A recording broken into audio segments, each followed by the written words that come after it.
employee's work record, provided their performance is maintained as agreed.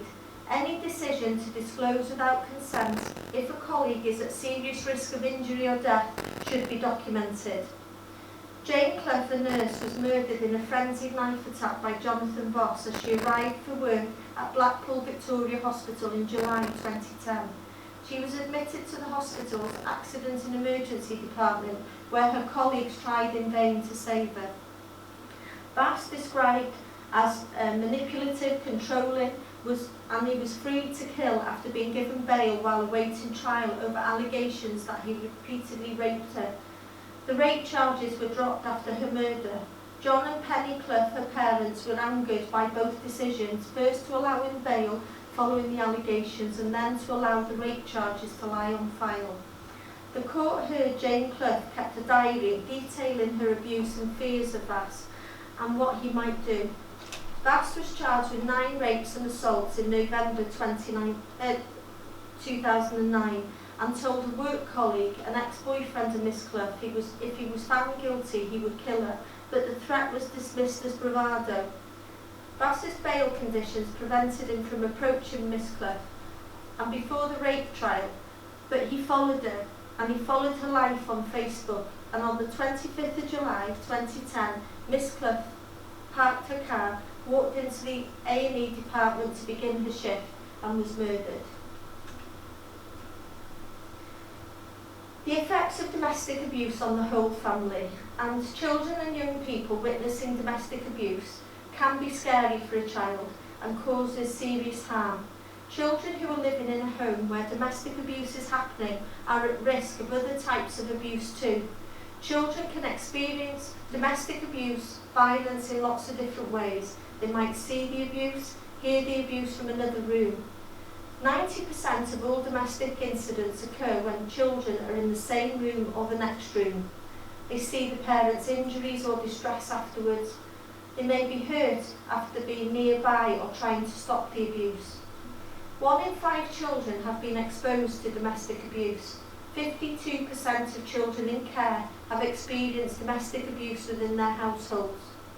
Section 120 of the Adoption and Children Act 2002 extended the definition of what constitutes significant harm to include any impairment of the child's health or development as a result of witnessing the ill treatment of another person. When there are children involved in domestic abuse, consider making a child at-risk report. Explain to the mother this is to safeguard the victim and the children.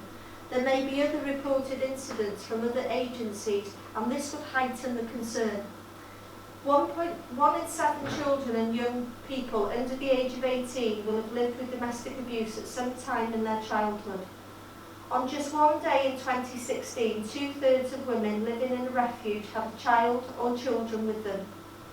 Between 2005 and August 2015, 19 children and 2 women were killed by perpetrators of domestic abuse in circumstances relating to child contact. Children are individuals and may respond to witnessing abuse in different ways, and there are some of the effects described by a briefing by the Royal College of Psychiatrists. They can become anxious, depressed, have difficulty sleeping, nightmares and flashbacks, be easily startled, have physical symptoms such as tummy aches, and may start to wet the bed. They can display temper tantrums and problems with school, and they may behave as though they are much younger than they are, but also much older than they are as well. They may become aggressive, or they may internalise their distress and withdraw from other people. They may demonstrate lowered self-worth. Older children may begin to play truant, start to use alcohol or drugs, begin to self-harm by taking overdoses or cutting themselves, or having an eating disorder. Children may also feel angry, guilty, insecure, alone, frightened, powerless or confused, and they may be ambivalent towards both the abuser and the non-abusing parents.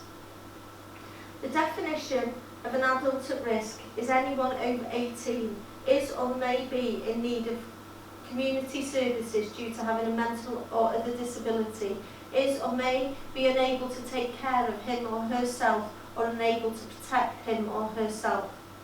The Social Services and Wellbeing Act Wales 2014, Section 7 of the Act aims to strengthen and build on the existing safeguarding practice in Wales to ensure people are able to live their lives to the full. There is a new overarching duty to promote the well-being of people who need care and support. There is a duty to report any adult at-risk concerns.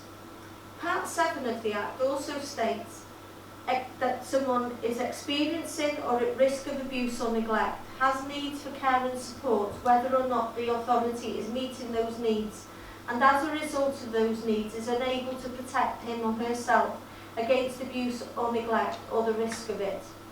If domestic abuse or violence is identified or disclosed, we also have to consider, is the person meeting the criteria for an adult at risk also, and or anyone else in the household who could potentially require consideration under this criteria. Capacity and consent of the victim and others will play a significant part in that decision-making process.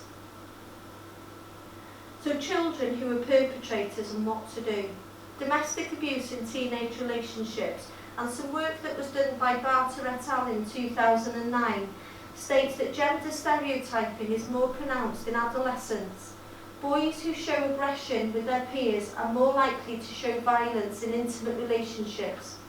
Adolescent girls are more likely to use violence in self-defense, i.e. to push someone away. 25% of teenage girls and 18% of boys report some physical violence in their relationship, and 75% of teenage girls and 50% of boys experience controlling behaviour. 33% of girls and 16% of boys experience sexual violence in their relationships, and girls and boys reported viewing non-consent differently. Girls reported that saying no was enough to refuse consent. Boys reported that they viewed no plus a physical push away as non-consent. The majority of girls reported that violence was a normal part of a relationship, and most young people have not told an adult about the violence. Girls with partners 2 years plus older experience higher levels of victimisation. The most vulnerable groups are teenage mothers, children who are looked after, and those from families of deprivation. So now we're just going to go on to the cycle of violence.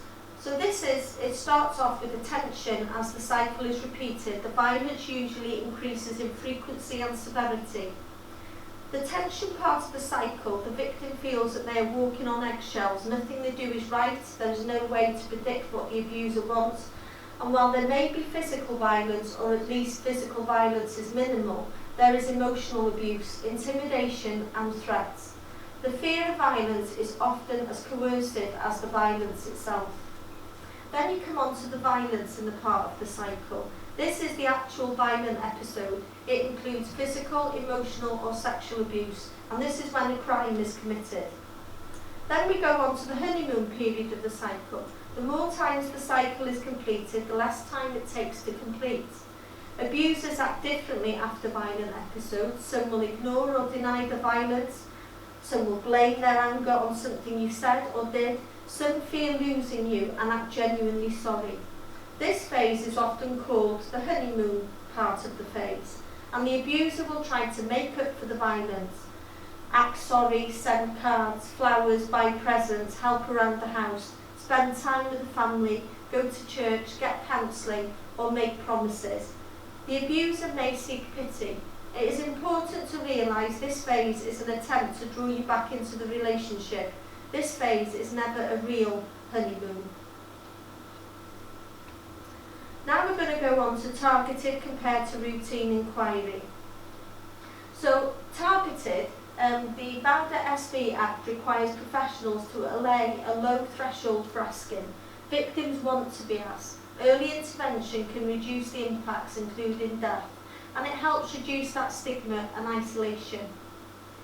Routine inquiry is asking all patients routinely. Routine inquiry will continue to be asked in areas where there is greater risk. That is in mental health and learning disabilities, midwifery and health visiting. So some of the questions that can be asked in this process is, how do you cope with your partner's anger? Do you ever have sex with your partner even if you don't feel like it? Do you spend a lot of time trying to keep your partner happy? Has anyone ever hurt you, and who? Has your partner ever frightened you? Has somebody else ever frightened or hurt you or your children? Has your partner ever made it difficult for you to attend appointments? And sometimes it's really important to acknowledge by saying that you can see that they're upset. Do you want to talk about it? We know 1 in 4 women experience domestic abuse. Is that something that is happening to the person that you are seeing as a patient? Is there anyone you can talk to when you're frightened or upset? What are you afraid of, and what have you been threatened with, and what will they do? On the screen you can see the MANOC referral process, and since February 2020 referrals are directly sent to North Wales Police. If you have any disclosures of domestic abuse, complete the Safe Lives risk identification checklist when domestic abuse, stalking and honour-based violence is disclosed.